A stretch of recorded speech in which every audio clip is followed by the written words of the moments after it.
Around the corner, the first statue that you see is of Parvati in a dancing position. Just next to this is Uma Maheshwar statue.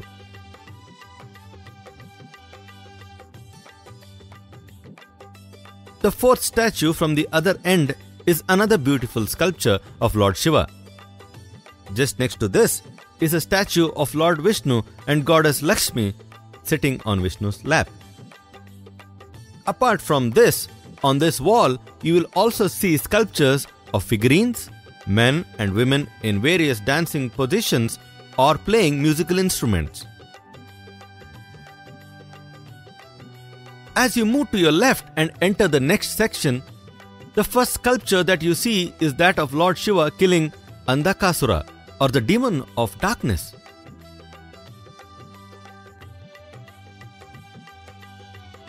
Just after one statue to your left, you can see the sculpture of Arjuna taking aim at the fish hung on the ceiling by looking at the image of the fish in a small pot of oil on the ground. This is a depiction of Draupadi's Swayamvara. In the same section at the corner, you can see two people with monkey face that are holding a cylindrical structure together. This is a depiction of the fight between Garuda and Hanuman for a fruit. Just next to this, on the adjacent wall, you will see a statue of Kala Bhairava.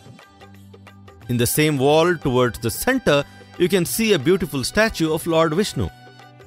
At the end of this section, you will notice another beautifully carved statue of Lord Shiva in a dancing form.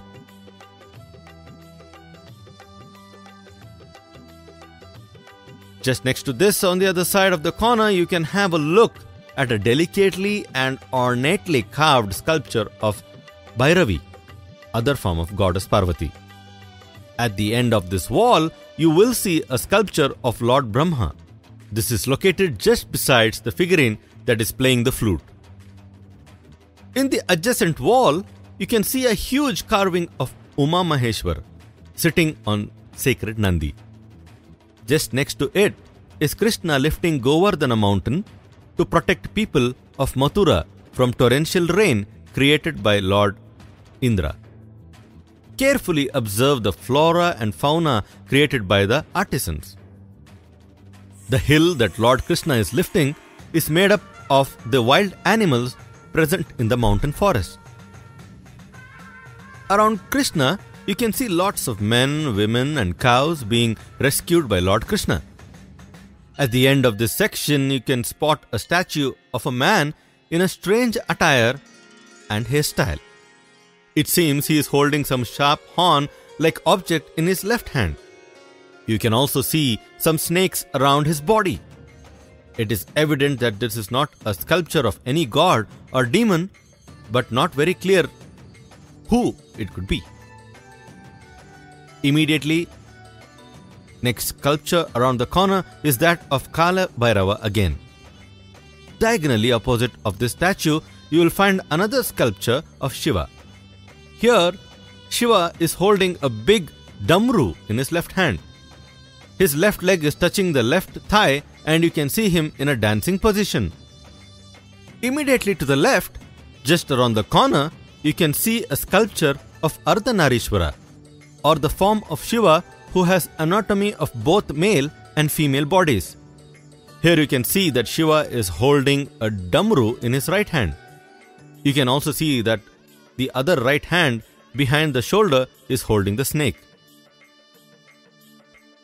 Diagonally opposite Ardhanarishwara sculpture, you will see another sculpture of Parvati in a dancing posture. If you look on the right dancing Parvati statue, you can see beautifully carved statue of goddess dancing on serpent head. On the left side of the dancing Parvati sculpture, you can see another statue of Parvati holding a trishul in her right hand and shown in furious dancing position. Immediately after this, to your left, you can see the depiction of the story of Vamana and Trivikrama. In the first sculpture, you see a giant Trivikrama raising his foot in the air.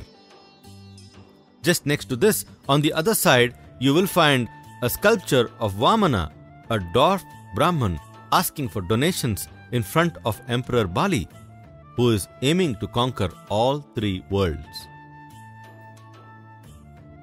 You can breeze through the next section. Walk to your left until you find another statue of Kala Bhairava in a sitting position.